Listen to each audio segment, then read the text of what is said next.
Mercedesing. In this video, I will be answering a question I got on my YouTube channel. If any of my videos helped you repair your car, then please hit the button thanks.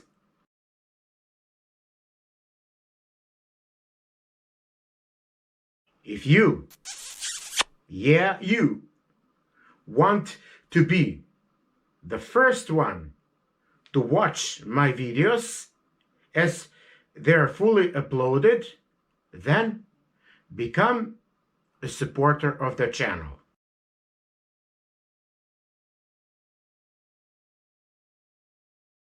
And if you want to watch the service manuals, then become a donor.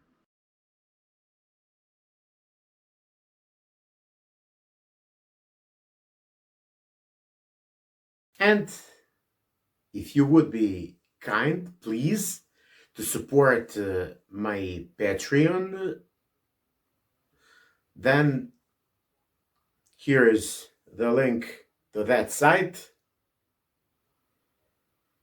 and see you there also. Thanks.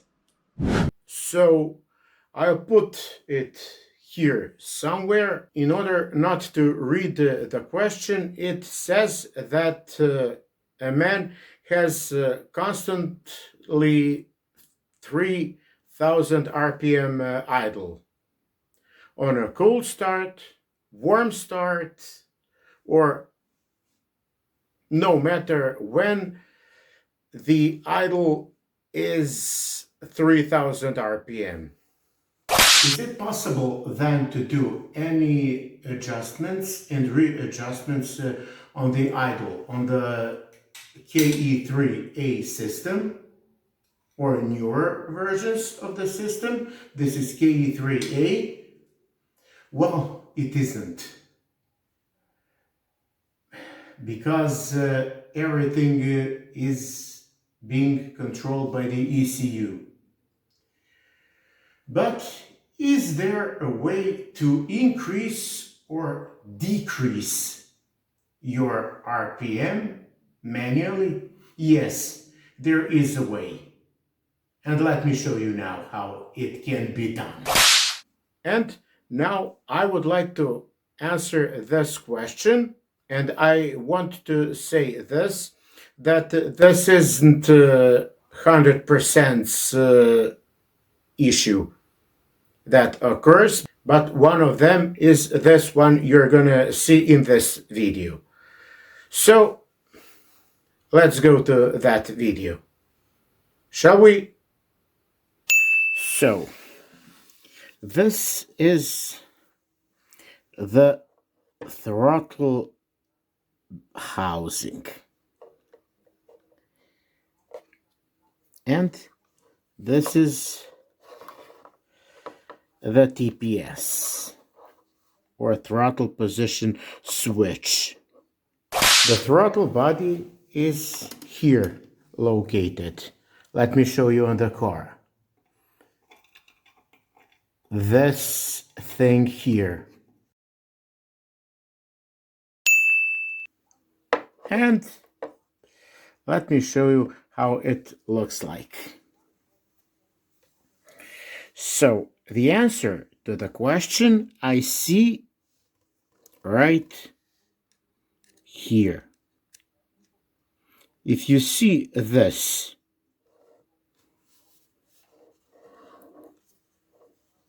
here, take a closer look. This is a limiter, and this is a limiter. So look,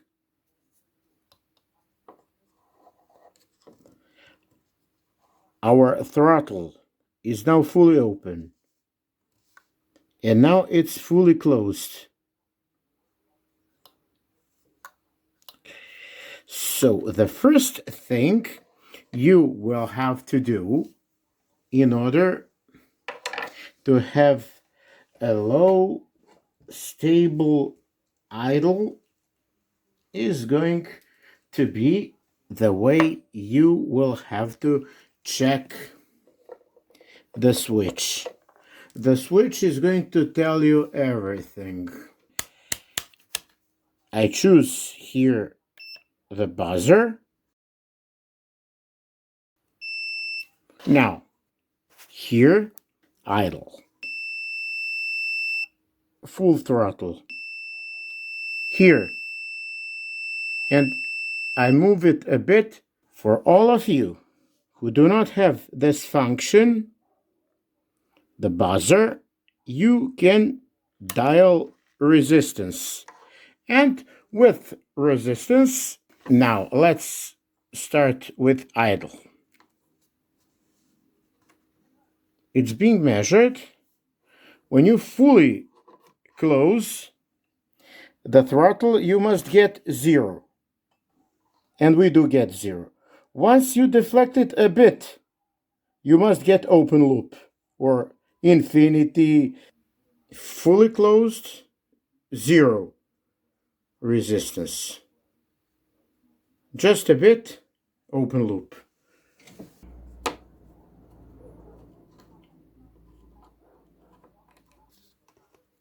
Look, now we measure full throttle.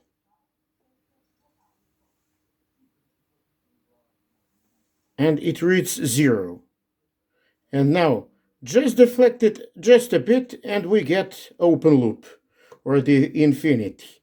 Once you make sure that you get this reading from the switch fully closed and fully open, now we can talk about the idle position. Now, let me show you one more thing. If you look here closely, you will see this screw, which is for a flathead. So you can then turn this one clockwise or counterclockwise. So what happens if you turn it clockwise? This distance from here is gonna be here, and then your limiter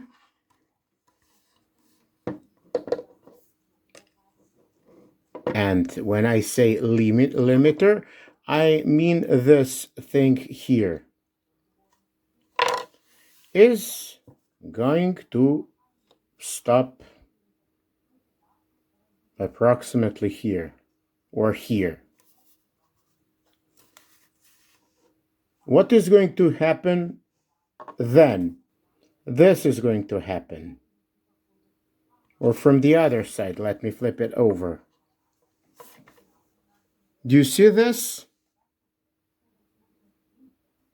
And in order to talk about setting up the idle, this thing, this butterfly, this throttle must be fully closed like this. This is how it is supposed to be. Just like this. And if you cannot make it go all the way like this, then you can not simply adjust your idle. No way. And let's say it like that, with the throttle deflected this much, you're gonna get approximately 2500 RPM. So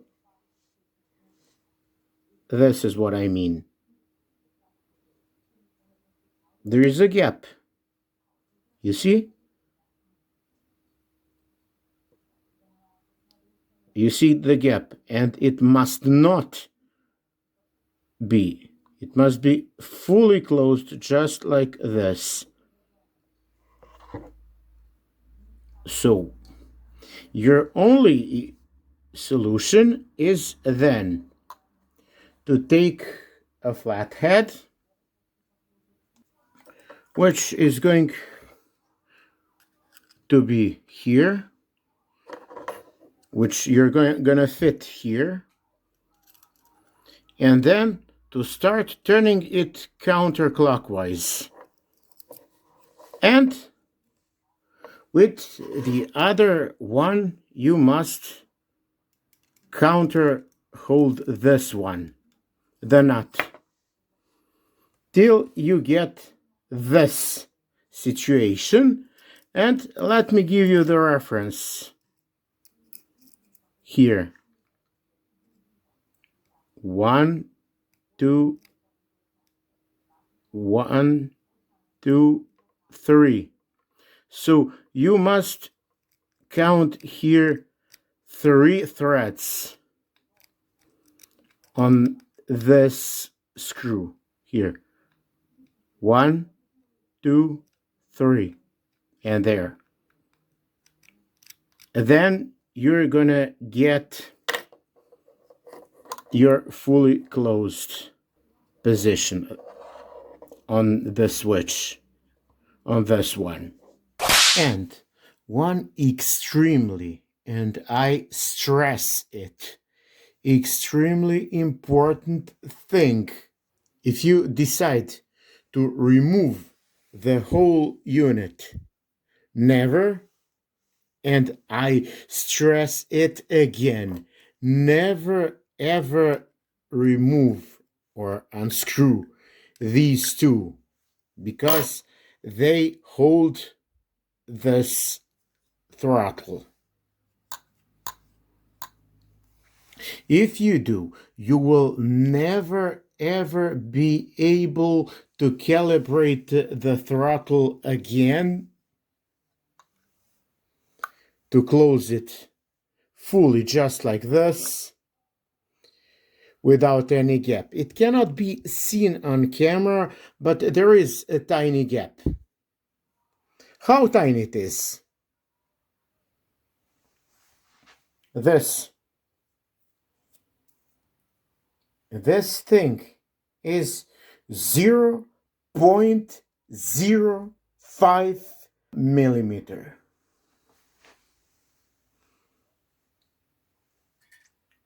And will it go through? It won't. This thing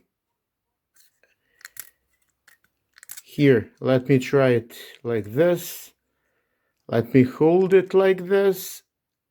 And no, it won't go through. So if you try to remove the throttle, try again to put it in place.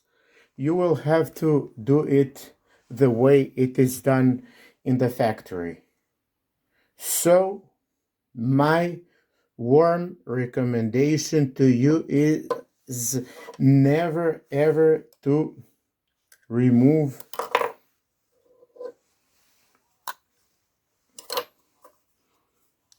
these two Phillips screws.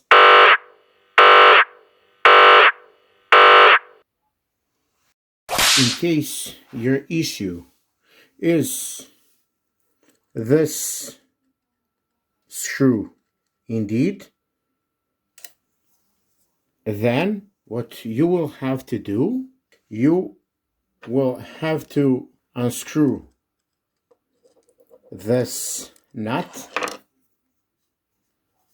So this is the spanner you need. It's an 8 here, just like this. I won't unscrew it now. You spin a couple of turns counterclockwise, and then you can take, the best thing would be this bits, a flathead. And the one we need is number 5. It matches this groove here perfectly. Here, it matches perfectly. Find yourself these bits. It's number 5. Find yourself the screwdriver like mine. And then what you will have to do, you will have to turn this screw counterclockwise, and the same time, then as you turn it somewhere, you would have to turn this nut clockwise, so to do a counter. So, and then you will have to hold this one, so when you start to you unscrew this one, unscrew, and then you will have to hold it. It's a very painful and delicate job. And with this one, you will have to then screw it in to hold it steady in one place. And that's everything you would have to do while the car is on. This screw here, let me show you where it is located, if I can reach it somehow. It's very difficult to reach, so if you're a masochist and you want to do that on the car, you would be needing at first the spanner number 13, and you would have to loosen this nut here. You see, there is this one here, and 2 more of them here. As you can see, that's this one and this one, this one and this one. It's quite a pain.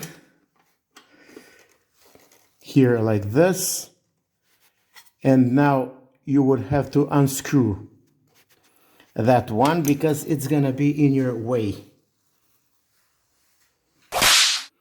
If you go all the way like this to remove the whole housing, so it's up to you to decide whether you're gonna be doing it on the running engine or you're gonna remove everything. And I mean everything, the whole heart. You would have to loosen everything here. Bunch of stuff, everything. And that's accelerator lever here. These you would have to then unscrew here, these towards the injectors, the cold start valve, these 3, and then you would have to take a Phillips screwdriver and to here loosen this one. It's a clamp. Then as you unscrew all these, you would have to then remove the whole assembly, the heart, let's say it like that, release all of this from the fuel pressure regulator, and then to come to the throttle body. because like this, well, it is extremely difficult to reach this screw here. Then, as I have already said, your reference is here 3 threads. That would be your reference for the correct position of this screw. And that's one of potential causes for the very high idle, because you will have to do that. You will have to get the butterfly into the position 0 in order to do fine calibration on the potentiometer and everything else. So, if you liked this video, please consider subscribing to our YouTube channel and click the bell to be notified when we post new videos. Then I would kindly ask you not to hit the button skip ad. That is going to help me a lot. And till some next one, happy Mercedesing. Bye.